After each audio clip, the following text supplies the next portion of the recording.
आर्थिक परिसूचकहरूमा तथा आर्थिक आयामहरूमा आर्थिक आयाम अर्थात् परिसूचकहरूमा हुने परिमाणात्मक बढोत्तरीलाई नै आर्थिक वृद्धि भनिन्छ।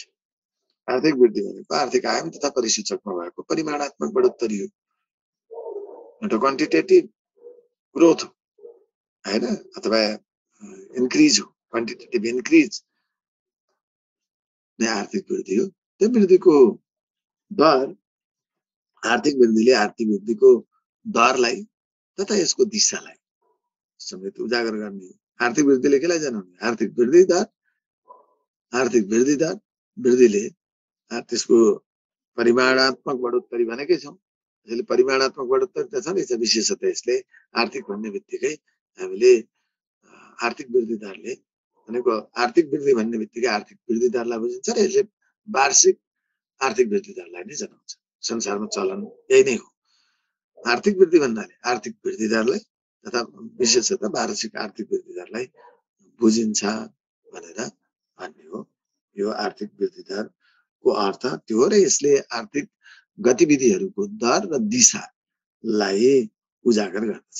कता दिशातर्फ गइरहेछ त्यसको प्रवृत्ति भन्नुहोस् न। आर्थिक वृद्धि दर, आर्थिक वृद्धि दरको दिशा, आर्थिक वृद्धि दर, आर्थिक वृद्धिले आर्थिक वृद्धि दर, त्यसको दिशा डिरेक्सन, त्यसको अभिमुखीकरण अथवा त्यसको प्रवृत्तिलाई उजागर गर्छ र यसले वार्षिक आर्थिक वृद्धि दरलाई जनाउँछ। व्यवहारत हामीले आर्थिक वृद्धि दर भनेको वार्षिक आर्थिक वृद्धि दरलाई जनाउने यो हो। अब तपाईलाई यति जानिसकेपछि अरु दुई तीनटा फुर्को जोड्दै भइहाल्छ, यसमा अरु केही छैन। र आर्थिक वृद्धि दर अथवा आर्थिक वृद्धि आर्थिक विकासको पूर्व शर्त हो। आर्थिक विकासको पूर्व शर्त हो। आर्थिक वृद्धि बिना आर्थिक विकास सम्भव हुँदैन। यसको पूर्व शर्त, आर्थिक विकासको पूर्व शर्त नै आर्थिक वृद्धि हो। पहिला आर्थिक वृद्धि अनि आर्थिक विकास भन्न खोजेको अर्थ आर्थिक वृद्धि बिना आर्थिक विकास सम्भव हुँदैन। तर अब यहाँ ठ्याक्क राज्य निर्माण र राष्ट्र निर्माणको अवधारणा ठ्याक्कै सम्झे हुन्छ। तर आर्थिक वृद्धि हुँदैमा आर्थिक विकास हुन्छ भन्न सकिन्न। हुन पनि सक्छ, नहुन पनि सक्छ हैन। त्यसैले आर्थिक वृद्धि आर्थिक विकासको पूर्वाधार हो, पूर्व शर्त हो। आर्थिक विकासका लागि आर्थिक वृद्धि अनिवार्य हुन्छ। तर आर्थिक वृद्धि हुँदैमा आर्थिक विकास हुन्छ भन्न सकिन्न। हामीले राज्य निर्माण र राष्ट्र निर्माणमा राष्ट्र निर्माणका लागि राज्य निर्माण हुनै पर्छ। राज्य निर्माण बिना राष्ट्र निर्माणको परिकल्पनै गर्दैनौँ, सम्भवै छैन। तर राज्य निर्माण हुँदैमा राष्ट्र निर्माण हुन्छ भन्न सकिन्न भनेर जसरी बोलेका थियौँ, यहाँ ठ्याक्कै त्यही भाषा तपाईँले जान्दै भइहाल्छ। त्यहाँ न्यायपूर्ण राज्य निर्माण भनेका थियौँ। अब यहाँनिर के भन्छौँ भन्दाखेरि न्यायपूर्ण आर्थिक वृद्धि अथवा समतामूलक एवं समानतामूलक आर्थिक वृद्धि। समतामूलक एवं समानतामूलक तथा दिगो आर्थिक वृद्धि नै यथार्थमा दिगो आर्थिक वृद्धि ले नै यथार्थमा तपाईलाई त्यो आर्थिक वृद्धि दरले नै आर्थिक विकासलाई उजागर गर्छ।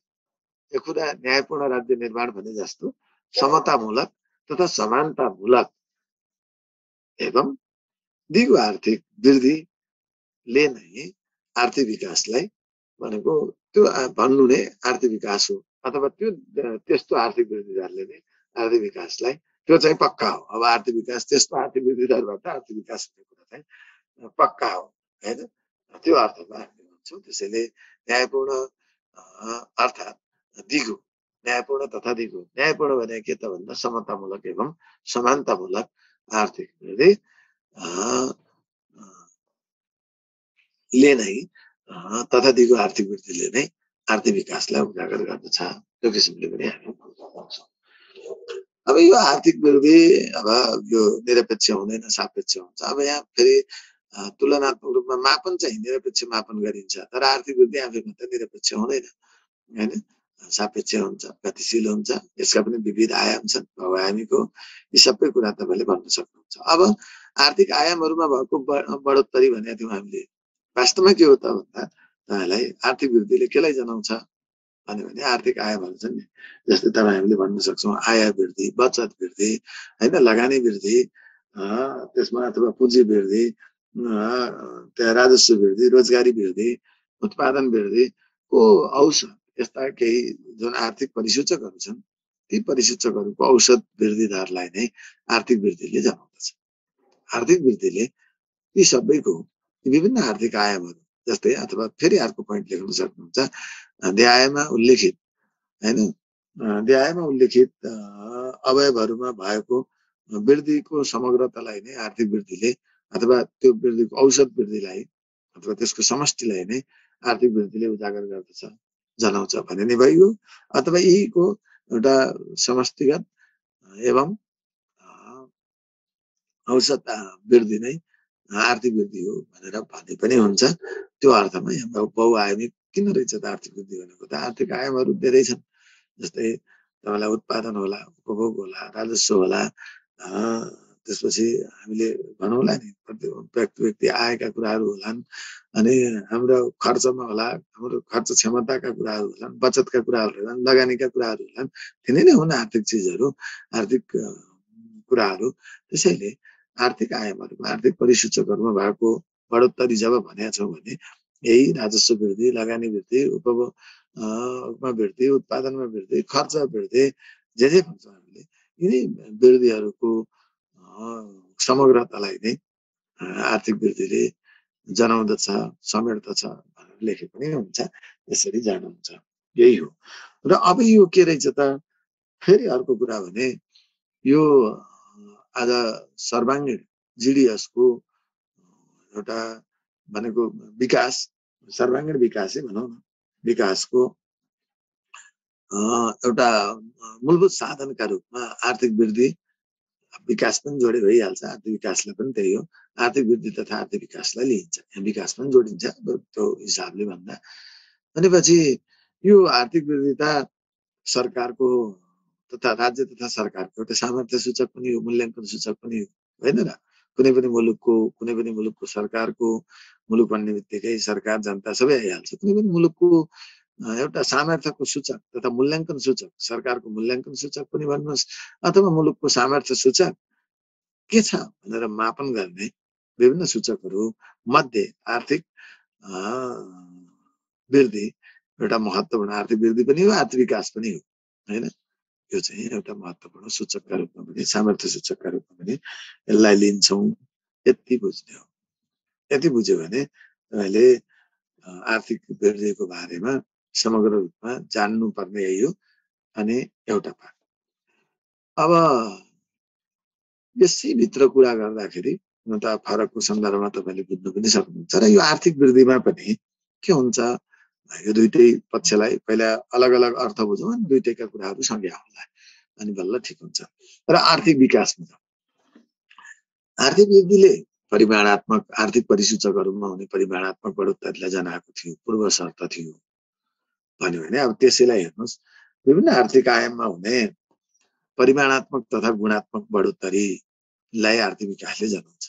फेरि त्यहाँ है हामी परिमाणात्मक बढोत्तरी मात्रै भनेका थियौँ आर्थिक परिसूचकहरूमा, यसले परिमाणात्मक प्लस गुणात्मक बढोत्तरीलाई जनाउँछ आर्थिक विकासमा।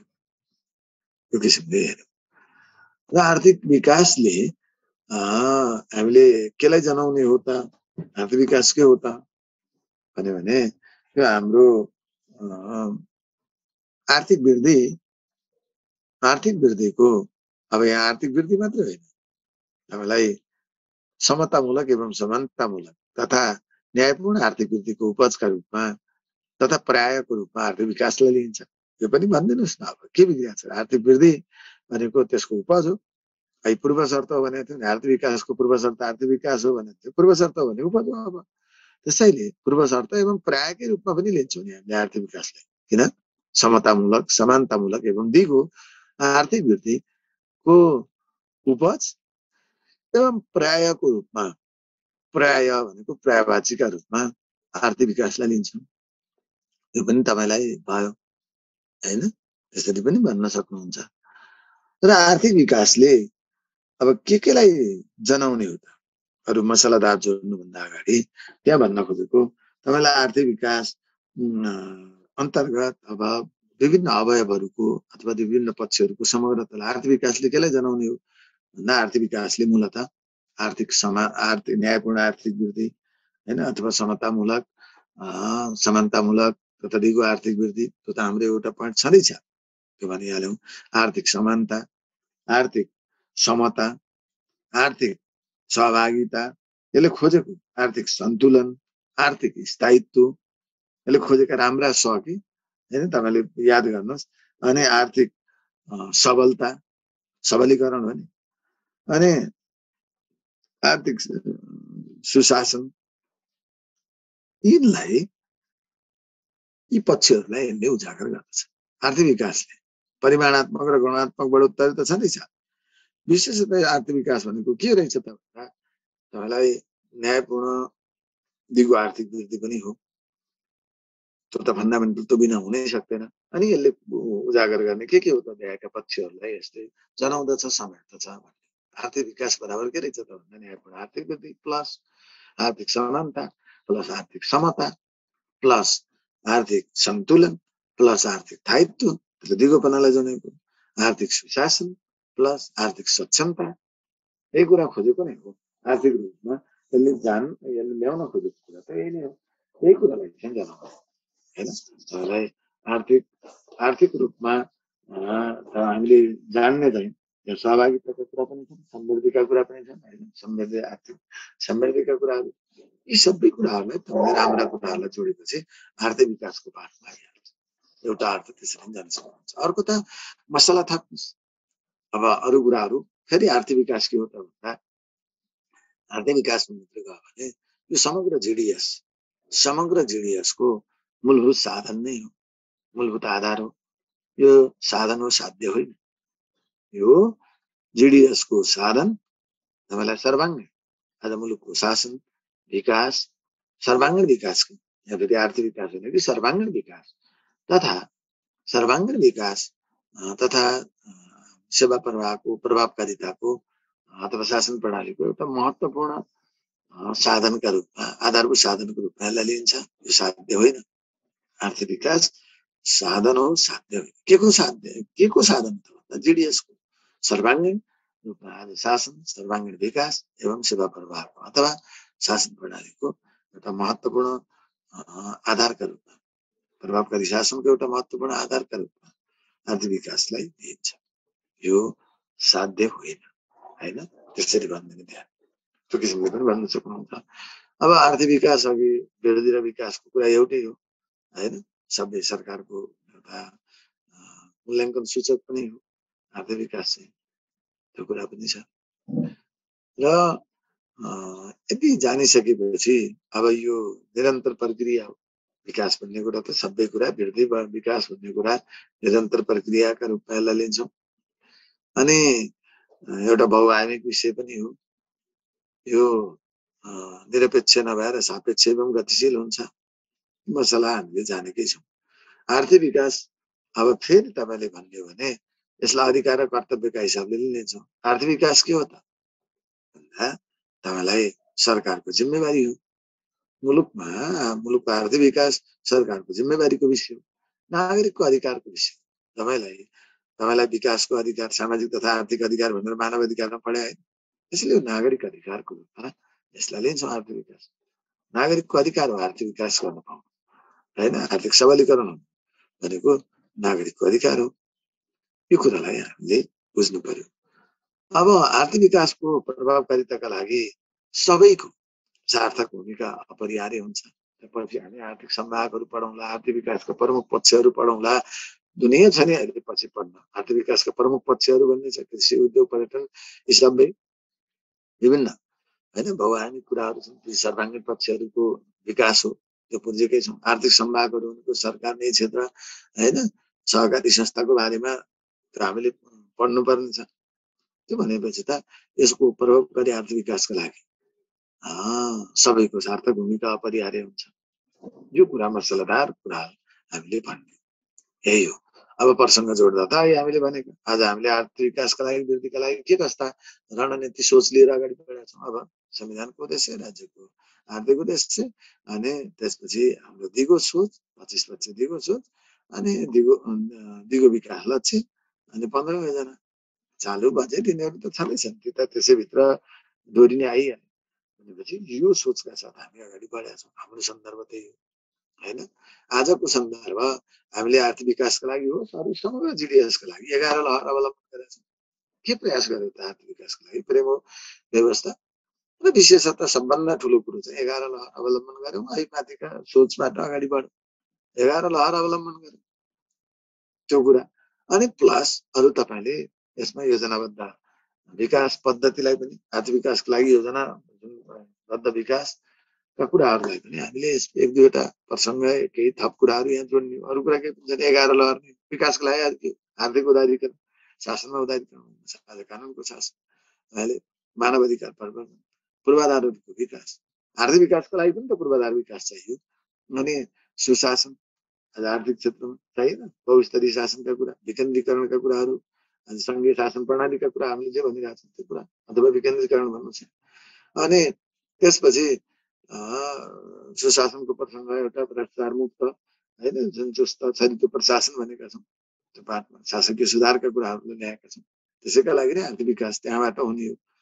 हामीले यो कुरा भन्यौँ अनि आर्थिक विकासकै लागि आज गरिबी निवारणलाई केन्द्रबिन्दुमा राखेर गएका छौँ केही अरू प्रसङ्गहरू अरू योजनाबद्ध विकास प्रणालीलाई आत्मसात गरेका छौँ यसरी जाने प्रसङ्ग यो हो यो कुराहरूलाई जोड्दै अनि केही आर्थिक आयामहरू जोड्यो भने हामीले गरेको प्रयास आज विश्वव्यापीकरण होइन हाम्रो आर्थिक कूटनीति अब प्रसङ्ग अलिकति हाम्रा अलिकति फरक केही आर्थिक आयामहरूमा अरू प्रसङ्ग 11 लहरमा प्लस अरू जोड्छौँ त्यहाँ तपाईँलाई के कस्ता प्रयासहरू गरेका छौँ त भन्यो भने अनि त्यही भित्रका केही प्रसङ्गहरू कर्मश अनि हामी बुझ्छौँ होइन ती प्रसङ्गहरूलाई पनि ल्याउँछौँ आज आर्थिक कूटनीतिमा जो अब हामीले आएपछि अन्तर्राष्ट्रिय सम्बन्ध विस्तार भनेका थियौँ भन्यो भने यहाँनिर आर्थिक पक्ष मात्रै हेऱ्यो भने आर्थिक कूटनीति होइन त्यो कुरालाई हेर्छौँ अनि त्यसपछि विश्व साझेदारी भन्छौँ कि अब यहाँ प्रसङ्ग के हो भने आर्थिक रूपमा चाहिँ जानका लागि अनि अन्तर्राष्ट्रिय सहायताको परिचालन तथा विश्व साझेदारी प्रसङ्गै हो यो किसिमले जान्छौँ त्यो आर्थिक कूटनीतिबाट आउँछ त्यहाँ अनि विश्वव्यापीकरणले एउटा तुलनात्मक प्रतिस्पर्धा विश्वमा आबद्धताका कुराहरू त्यसैमा विश्व साझेदारी भने हो विश्वव्यापीकरणको सन्दर्भ शब्द थोरै रूपान्तरण गरेर जान्छौँ यसमा हाम्रो जोड छ भनेर जाने हो अहिले हामीले गरेका प्रयासहरू के हुन्छ भन्यो भने यी हुन् भन्ने ढङ्गले त अनि समग्र रूपमा त प्रेम सुधार छँदैछ प्लस जेमा पनि आउने त प्रेम सुधार त्यसैले अब आर्थिक व्यवस्थापनमा एउटा नीतिगत सुधार कानुनी व्यवस्था एवं सुधार गर्दै गएका छौँ हाम्रो आन्तरिक क्षमता अभिवृद्धि गर्ने कुरामा जोड दिएका छौँ अथवा हाम्रो होइन हाम्रो स्रोत साधनहरूको कुशल E6 परिचालनमा आज हाम्रो जोड छ त्यसबाट नै आर्थिक विकास हुने हो साङ्गठनिक सुदृढीकरणमा हामी गएका छौँ पर्यावरणीय अनुकूलन गर्ने कुरामा गएका छौँ आर्थिक रूपमा त्यो किसिमले हेऱ्यौँ र फेरि अहिले भनेको आर्थिक कूटनीतिकै विषयमा हेऱ्यो भने पछि आर्थिक कूटनीति पढ्दा भनौँला त्यहीभित्रका फेरि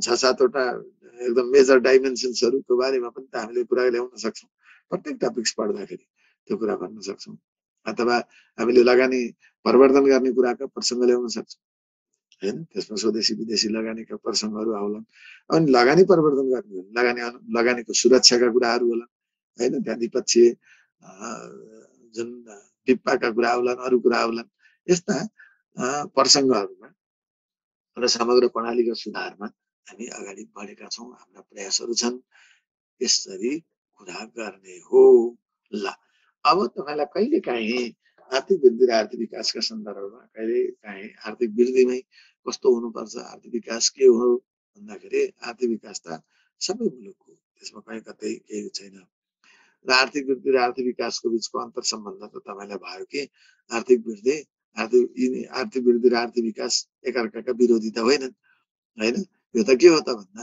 त्यही अन्तर सम्बन्धित विषय नै हुन् आर्थिक वृद्धि आर्थिक विकासको एउटा पक्ष नै आधारभूत पक्ष नै आर्थिक वृद्धि हो आर्थिक वृद्धिद्वारा नै आर्थिक विकास हुने हो यी त अन्तर सम्बन्धित विषयहरू नै हुन् त्यसमा कहीँ कतै विमति नै रहेन होइन आर्थिक विकास एउटा तथा वृद्धि त प्रणाली नै हो होइन त्यो हो र अब यो परिमाण अब यसलाई अलिकति फरकका हिसाबले हेर्ने हो भने हामीले आर्थिक वृद्धि परिमाणात्मक बढोत्तरी आर्थिक विकास परिमाणात्मक र गुणात्मक बढोत्तरी यो किसिमले हेर्ने हो। अनि आर्थिक वृद्धिको हिसाबले फेरि हामीले तपाईलाई भन्यो भने के हो त, यसले हाम्रो आर्थिक परिसूचकमा भएको वार्षिक आर्थिक वृद्धि दरलाई जनाउने हो। वार्षिक आर्थिक वृद्धि दरलाई आर्थिक परिसूचकमा भएको वार्षिक जुन वृद्धि दरलाई यसले जनाउने हो। यसले चाहिँ के हो त भने आर्थिक परिसूचकमा भएको एउटा तपाईलाई वार्षिक भन्नुहोस् अथवा निर्दिष्ट समयमा भएको जुन परिमाणात्मक तथा गुणात्मक अब विकास जुन बढोत्तरी भनेको थियौँ नि हामीले, त्यसैको यहाँ आर्थिक विकास, आर्थिक भनेको हामीले ल्याएका प्रसङ्गहरू जे छन् तपाईँलाई भनेको कि आर्थिक समानता, आर्थिक समता, त्यसको सन्तुलन, स्थायित्व, यस्ता कुरालाई यसले फोकस गर्छ। खालि वृद्धि मात्र होइन, त्यो वृद्धिको वितरण पनि हो। यो प्रसङ्गलाई, त्यसको स्थायित्व हो, त्यसको बिचमा सन्तुलन हो, यी प्रसङ्गहरू हुन्छ भनेर त्यसरी जानुहोस्। अनि फेरि आर्थिक वृद्धितिर तपाईँले यसको कहिलेकाहीँ फरक जान्ने सन्दर्भमा आर्थिक वृद्धि अब यो विकसित मुलुकहरूको आर्थिक वृद्धि दर जे हुन्छ त्यो चाहिँ आर्थिक वृद्धिकै हिसाबले तपाईँलाई आर्थिक वृद्धि दर यो कन्सेप्चुअल कुरा हो भने आर्थिक वृद्धि दर विकसित मुलुकहरूले आर्थिक वृद्धि दर मा विशेष भनेको त्यसको स्थायित्व कायम गर्नमा, स्थायित्व कायममा आर्थिक वृद्धिमै उनीहरूको जोड हुन्छ विकसित मुलुकहरूको। भने विकासशील मुलुकहरूको जोड आर्थिक विकासमा हुन्छ। तुलनात्मक रूपमा आर्थिक वृद्धि बिना विकास त हुँदैन, त्यसैले उनीहरूको फोकस चाहिँ आर्थिक विकासमा हुन्छ। वृद्धि अब त्यो आर्थिक वृद्धि के हुन्छ त भने विकसित मुलुकहरूको आर्थिक वृद्धि दर परिमाणात्मक हिसाबले न्यून हुन्छ, विकासशील मुलुकहरूको आर्थिक वृद्धि दर तुलनात्मक रूपमा बढी हुन्छ। त्यो कुरा पनि तपाईँले आर्थिक वृद्धिकै कन्सेप्टमा भनेको यहाँ फरकको सन्दर्भमा कुरा गर्दा हामीले अब यो आर्थिक वृद्धि किन त्यसो भएको त, विकसितको दर किन कम भयो त भन्दाखेरि उसले विकास गरिसक्यो त, अब कहाँ बढाउने? अब हिजोभन्दा आज बढाउने ठाउँ नै छैन त। अब मोटो मान्छेलाई मोटाउने ठाउँ कहाँ हुन्छ होइन, दुब्लो मान्छेलाई पनि मोटाउने ठाउँ हुन्छ। अनि एउटा वृद्ध अवस्थाको मान्छे कहाँ बढ्छ र, त अब घटनातिर सुरु हुन्छ। एउटा बालक नै उसको बढ्ने उमेर बढी हुन्छ, त्यसैले नै बढोत्तरी हुन्छ। त्यस्तै अविकसित तथा विकासशील मुलुकहरूको विकासको दर, त्यहाँ आर्थिक विकासको दर चाहिँ त्यो वृद्धि दर चाहिँ तुलनात्मक रूपमा बढी हुन्छ भन्न खोजेको अर्थ त्यो। विकसित विकासशील मुलुकहरूको अथवा विकासोन्मुख मुलुकहरूको आर्थिक वृद्धि दर चाहिँ बढी हुने त्यो कुरा पनि छ। तपाईँलाई त्यसरी पनि तपाईँले भन्न जान्नु पर्यो, त्यो प्रसङ्ग पनि जानिरहनुहोस् भन्न खोजेको। अनि अब यो आर्थिक वृद्धि र आर्थिक विकासको सन्दर्भमा विकसित मुलुकहरूले के गर्छ भने त्यो आर्थिक वृद्धि दरको त्यसलाई कसरी मैले त्यसलाई कायम गरिरहने के, एक त न्यून वृद्धि दर हुन्छ, त्यो न्यून वृद्धि दरलाई पनि कसरी मैले कायम गरिरहने त, अथवा त्यसको वृद्धि दरलाई कसरी जोगाइरहने, त्यो हासिल गरिरहने भन्ने पार्टमा विकसित मुलुकहरू केन्द्रित हुन्छन्। विकासोन्मुख मुलुकहरूले सर्वाङ्गीण विकासमा कसरी सर्वाङ्गीण आयामहरूको विकास गर्ने, त्यहाँ चाहिँ विस्तार गर्ने भन्ने कुरामा विशेष जोड चाहिँ विकासशील मुलुकहरूको रहन्छ। त्यो अर्थ तपाईँलाई त्यो भने। र फेरि अर्को के हो भन्दा आर्थिक वृद्धि चाहिँ आर्थिक विकासको पूर्व शर्त रहेछ। र यो चाहिँ आर्थिक वृद्धि दर, आर्थिक विकास चाहिँ आर्थिक वृद्धि दरको उपज रहेछ। त्यो पार्टबाट पनि तपाईँले भन्न सक्नुहुन्छ। त्यो पनि अर्को हो होइन। त्यसरी पनि फोकस गरेर तपाईँले यी कुराहरूलाई उल्लेख गर्न सक्नुहुन्छ। र मोटामोटी अब तपाईँलाई अर्को चाहिँ आर्थिक वृद्धि दरको निरपेक्ष मापन गरिन्छ। मापन चाहिँ निरपेक्ष हुन्छ नि आर्थिक वृद्धि दरको, यति यति यति यति भनेर हिसाब निकाल्नु पर्यो, गणितीय मापन हुन्छ भने। अब मापन हुने बेलामा निरपेक्ष मापन के विषय चाहिँ सापेक्ष हो, तर निरपेक्ष मापन भनेको त्यो क्वान्टिटेटिभली, जस्तै तपाईँलाई यति रोजगारी थियो यति भयो, अब त्यहाँ निरपेक्ष मापन भयो नि, परिमाणात्मक ढङ्गले भयो। अब यसको चाहिँ निरपेक्ष एवं सापेक्ष मापन हुन्छ। उसको निरपेक्ष मापन मात्र हुँदैन, यो त सापेक्ष हुन्छ। जहिले पनि आर्थिक वृद्धि दरको त के अरे आर्थिक विकासको मापन चाहिँ कसरी गरिया हुन्छ भन्दा त्यसको निरपेक्ष आर्थिक वृद्धि दरको मापन चाहिँ निरपेक्ष हुन्छ, आर्थिक विकासको मापन चाहिँ तथा विश्लेषण चाहिँ सापेक्ष हुन्छ। त्यो हिसाबले भन्छौँ आर्थिक विकासको सर्वाङ्गीण आयबाट त्यसको परिमाणात्मक गुणात्मक हुने भएको हुनाले यो विशेषता सापेक्ष हुन्छ यसरी भन्छौँ। अनि अब आर्थिक वृद्धिमा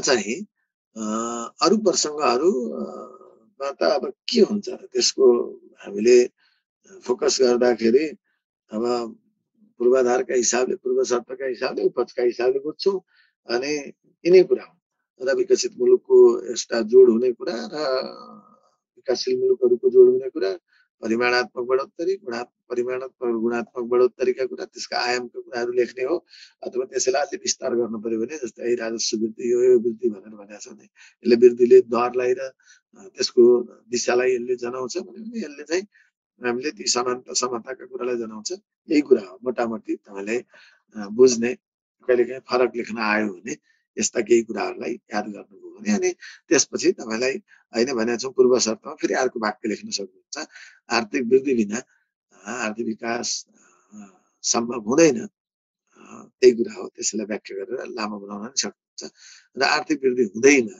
आर्थिक विकास हुन्छ भन्न सकिन्न यसले न्यायपूर्ण अहिले भनेको छौँ समतामूलक समानतामूलक र दिगो आर्थिक वृद्धिद्वारा मात्रै आर्थिक विकास सम्भव हुन्छ आर्थिक विकास हुन्छ त्यही कुरालाई तपाईँले फेरि जोड्न सक्नुहुन्छ यही हो यही हिसाबले जान्छौँ है यति भयो आर्थिक वृद्धि र आर्थिक विकासको कुरा हो र एउटा चाहिँ कुनै पनि मुलुकको आर्थिक वृद्धि दर के परिकल्पना गरिन्छ भने भाइ बहिनीहरू आर्थिक विकासका लागि अथवा आर्थिक वृद्धि जहिले पनि एउटा स्ट्यान्डर्ड के हो भने कुनै पनि मुलुकको जनसङ्ख्या वृद्धि दर आफैमा एउटा निरपेक्ष मापन त हो भने हामीले मापन गरिन्छ मूल्याङ्कन गरिन्छ त्यसलाई तर जनसङ्ख्या वृद्धि भन्दा एउटा स्ट्यान्डर्ड के हो भने जनसङ्ख्या वृद्धि दर भन्दा आर्थिक वृद्धि दर चाहिँ बढी हुनु एउटा अनिवार्य शर्त नै हो त्योभन्दा तलको आर्थिक वृद्धि दरलाई आर्थिक वृद्धि दर नै भनिन्छ आर्थिक वृद्धि भएकै मानिन्छ आर्थिक वृद्धि नै होइन भनिन्छ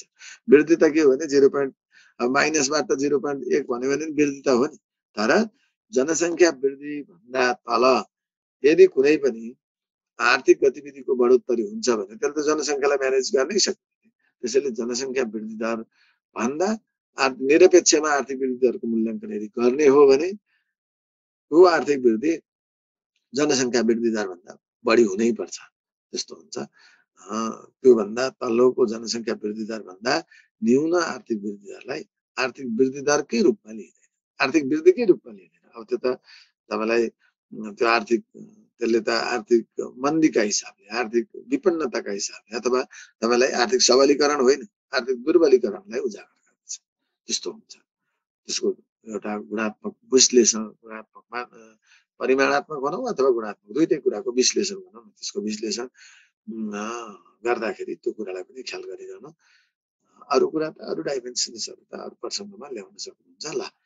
गुरु यहाँनिर योसँग जोडिएको एउटा मनले बुझ्न खोजेको कतिपय देशले चाहिँ आर्थिक वृद्धि दर बढी भयो भनेर घटाउन लागे भन्न पनि सुन्ने थियो अलिक अगाडिसम्म त्यो बढी हुँदा चाहिँ के हानि हुने हो कसको आयो त्यसको कस्तो आयो अलिक अगाडि एउटा पढेको थिएँ मैले त्यस्तो होइन तपाईँलाई एउटा त्यो त आर्थिक वृद्धि दर घटाउन त कसले खोज्छ र को मान्छे समृद्ध हुनका लागि अथवा यसको दर घटाउनु पर्यो भन्न खोजेको के हो भने आर्थिक वृद्धि दर बढ्दा तपाईँलाई मुद्रास्फीति बढ्छ होइन त्यसैले त्यसलाई सन्तुलित रूपमा सबै आयामहरूमा सन्तुलन कायम गर्दै लैजानुपर्छ भनेको हो त्यो पाठबाट र आर्थिक वृद्धि गर्नका लागि के आधारमा भएको छ त आफैमा धानिएको आर्थिक वृद्धि आधार हो कि अब एकछिन मोटाको भनेको छ सुनिया हो कि मोटाको हो त त्यो के हुनु पर्यो त भन्दा त्यो गुणात्मक र एउटा आत्मनिर्भर पनि त हुनु पर्यो तपाईँलाई ऋण लिएर सारा ऋण लिएर एकछिन आर्थिक वृद्धि दर भएको हो त भन्यो भने त त्यो औचित्य रहेन त्यसैले के हुनु पर्यो भने त्यसैले त उच्च दिगो फराकिलो आर्थिक वृद्धि त उच्च पनि हुनु पर्यो दिगो पनि हुनु पर्यो फराकिलो पनि हुनु पर्यो यो त युनिभर्सल्ली सबैको अपेक्षाको विषय हो होइन तर अब सोचेर हुँदैन होइन तपाईँलाई उच्च दिगो फराकिलो भनेर आर्थिक वृद्धि दर उच्च हुन्छ भनेर अब भन्नुहोस् न एउटा वयस्क भनेको वृद्ध भइसकेपछि होइन प्रौढ अवस्था भइसकेपछि अनि तपाईँ म एउटा अब फेरि वयस्कतिर फर्कन्छु भनेर मिल्छ र मिल्दैन उसले कसरी रिटेन गरिरहने, आफ्नो घुड्यौलीलाई कसरी नदेखाउने र कसरी आफ्नो एकदम वयस्कतालाई कसरी जोगाइरहने भन्ने पाठमा मात्रै नै उसको ध्यान हुन्छ, होइन र? त्यसैले उसको त बढ्ने त कुरै छैन, जोगाउने मात्रै ध्यान हुन्छ। त्यसैले विकसित मुलुकहरूले आर्थिक वृद्धि दरलाई स्थायित्व कायम गर्न भन्न खोजेको अर्थ उसको न्यून आर्थिक वृद्धि दर हुन्छ, किन विकास गर्ने ठाउँ नै छैन। केही न केही ढङ्गले त चलायमान भइरहनु पर्यो नि त। गतिविधिहरू त जनसङ्ख्या बढेकै हुन्छ, आफ्ना गतिविधिहरूमा विकास त निरन्तर चाहिन्छ। त्यसले कसरी त्यो विकास धान्नलाई पनि तपाईँलाई त्यो न्यूनतम रूपमा आफ्नो वृद्धि दर त हुनै पर्यो, ती गतिविधिहरू त सञ्चालन गर्नै पर्यो। त्यो किसिमको उनीहरूको ध्यानमा चाहिँ के हुन्छ भने कसरी मेन्टेन गरिरहने, कसरी स्थायित्व कायम गर्ने, कसरी त्यसलाई होइन हासिल गरिरहने भनेर त्यो न्यून वृद्धि दरमै पनि उनीहरूको स्थायित्व कायम गर्नेतर्फ उनीहरूको बढी जोड हुन्छ भने विकासशील मुलुकहरूको त अब सिंगल डिजिटले नभएर डबल डिजिटको परिकल्पना गरिरहेका छौँ।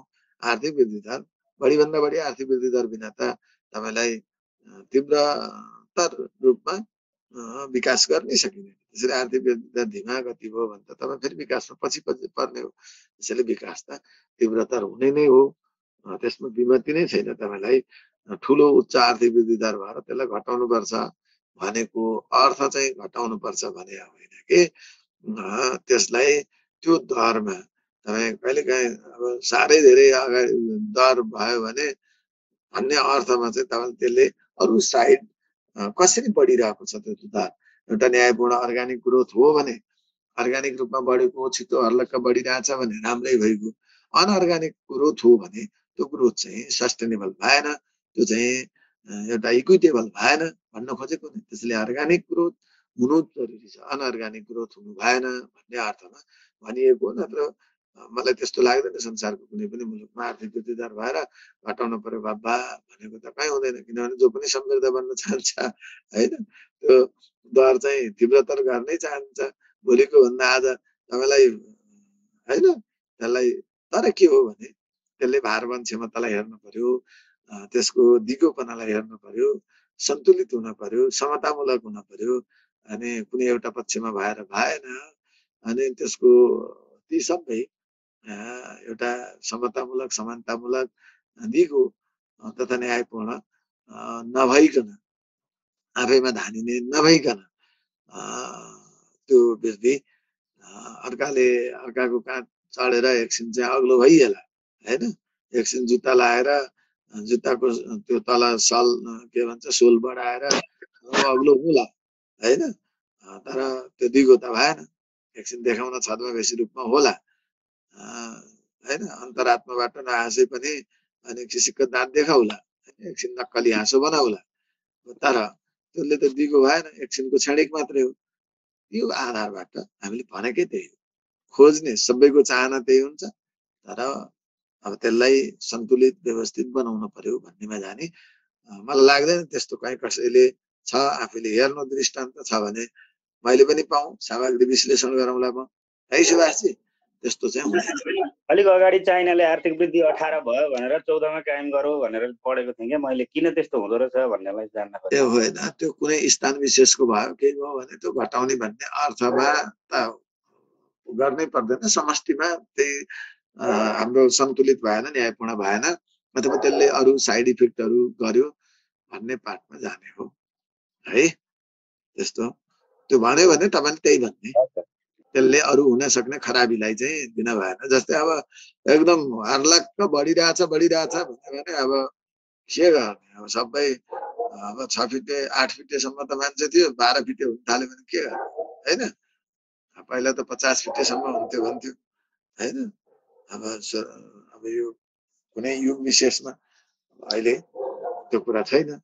त्यसैले अब समय अनुसारको कुरा हो। ल अर्को अन्तर सम्बन्ध एकचोटि भनिदिनु न, मजाले बुझेन। अन्तर सम्बन्ध भनेको त यो विषय नै अरू केही भन्नै परेन नि।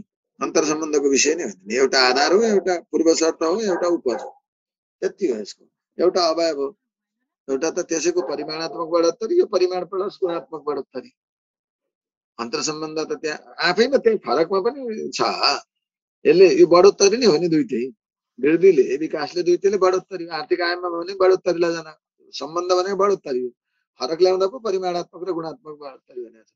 यसले त सकारात्मकता एउटा तपाईँको सबैको हाम्रो लक्ष्य उद्देश्य अपेक्षा नै त्यही नै हो, सबै वृद्धि र विकासकै कुरा हो। अर्थ त त्यसरी नै जाने हो। त्यसैले यसले तिनै आर्थिक आयामहरूमा भएको दर दिशा लाई नै जनाउने हो दुईटैले, आखिर तुक बिना, यो बिना त ऊ सम्भवै छैन। त्यसैले यो एकअर्काका प्रतिस्पर्धी विरोधी पनि होइनन् हैन, यो हिसाबले जाने हो। त्यहाँ अरू जस्तो फेरि अन्तर सम्बन्ध हो भनेर अरू प्रसङ्ग जस्तो त्यहाँ फरक हिसाबले यो प्रणाली हो अनि यो यस्तो हो उस्तो हो भनेर हो, दुईटै प्रणाली नै हो, आर्थिक वृद्धि र आर्थिक विकास दुईटै प्रणाली नै हो हैन। त्यो सन्दर्भमा जान्छौँ। अब ती दुईटै कुरा तपाईँले सबै विकासका सर्वाङ्गीण जीडीएसका लागि आधार नै हो, आर्थिक वृद्धि र आर्थिक विकास सँगै आउँछ। त्यसैले त्यो सबै कुरालाई चाहिँ जेसँग जोडेर लगाएर पनि तपाईँले सम्बन्ध भन्न सक्नुहुन्छ। आर्थिक वृद्धि र आर्थिक विकास बिना कुनै पनि जीडीएस प्रभावकारी हुँदैन। त्यसैको लागि यी दुईटैका लागि आर्थिक वृद्धि र आर्थिक विकासका लागि तपाईँलाई अनुकूल पर्यावरणीय अनुकूलता आवश्यकै पर्ने हो, सबै यो। अब यी दुईटै सरकारको मूल्याङ्कन सूचकै हो, त्यसरी त जानुहोस् न सबै। मुद्दा तपाईँलाई धेरै चाहिएको हो भने त अब यी दुईटै तपाईँलाई यो त तपाईँलाई बहुआयामिक हुन्छ नि दुईटै, फेरि मसला जोडिदिनुहोस्, अन्तर सम्बन्धमा के खाँचो भयो र त हैन र? क्लियर भयो सर? यो नि जस्तो मैले एउटा शब्द नबुझेको चाहिँ दोहोरो अङ्क सहितको समावेशी आर्थिक वृद्धि भन्नु ठ्याक्कै के भन्नु खोजेको सर? यो दोहोरो अङ्क सहितको भने के भनेको सर? 1 देखि 9 सम्म भयो भने 9 सिंगल डिजिट, 10 मा दुईटा डिजिट हुन्छ, 100 नपुग्ने बेलासम्म 99 सम्म, त्यही भने त्यस्तो भनेको सर? त्यस्तै त भने हो नि, जस्तो भने हो त्यस्तै बुझ्नु पर्ने हैन र? हजुर समावेशी भने पनि त्यही सर। समावेशी भनेको त अर्को कुरा हो नि, कहाँ त्यसो भनेर समावेशी हो र? त्यो समावेशी भनेको त सबैको आर्थिक वृद्धि, न्यायपूर्ण आर्थिक वृद्धि, समतामूलक आर्थिक वृद्धि भने सबै पक्षलाई समेटेको भनेको सर यो। सबै पक्ष समेटेको मात्रै होइन कि, सबैलाई, सबै पक्ष भन्नाले फेरि आर्थिक विकासका आयामको पक्ष समेट्या भने होइन कि, त्यो पनि हो एउटा। तपाईँलाई अब हाम्रा आर्थिक परिसूचकहरू सबै पक्षमा पनि समेटेको। अब आर्थिक वृद्धि र विकास कसको त? कुनै एउटा जाति विशेषको होइन, कुनै लैङ्गिक विशेषको होइन, कुनै भाषा विशेषको होइन, कुनै स्थान विशेषको होइन, कुनै भौगोलिक क्षेत्र विशेषको होइन। समावेशी भन्नाले त सबैको भनेको।